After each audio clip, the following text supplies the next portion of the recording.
এই শক্তিশালী দোয়াটি না পড়ে কখনোই ঘুমাতে যাবেন না, কারণ কিয়ামতের দিন এটিই হতে পারে আপনার একমাত্র মুক্তির উপায়। রাসূলুল্লাহ সাল্লাল্লাহু আলাইহি ওয়াসাল্লাম বলেছেন, কিয়ামতের দিন আল্লাহ সেই ব্যক্তিকে শাস্তি থেকে রক্ষা করবেন যে ব্যক্তি এই দোয়াটি পাঠ করবে। এটি অত্যন্ত সহজ দোয়া, কিন্তু অনেক মুসলিমই এখনো এটি জানেন না।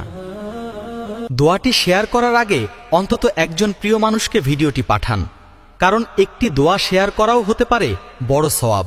রাসূল সাল্লাল্লাহু বলেছেন, আল্লাহ সেই ব্যক্তির চেহারা উজ্জ্বল করুন যে আমার কথা শুনে তা বোঝে এবং অন্যের কাছে পৌঁছে দেয়।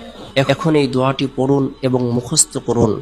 আল্লাহুম্মা কিনি আযাবাকা ইয়াউমা তাবআতু ইবাদাকা। অর্থ, হে আল্লাহ, আপনার আযাব থেকে আমাকে রক্ষা করুন যেদিন আপনি আপনার বান্দাদের পুনরুত্থিত করবেন। আমিন। এই দোয়াটি নবী করিম প্রত্যেক ফরজ সালাতের পরেও পাঠ করতেন, তাই এটিকে আপনার প্রতিদিনের অভ্যাস বানান।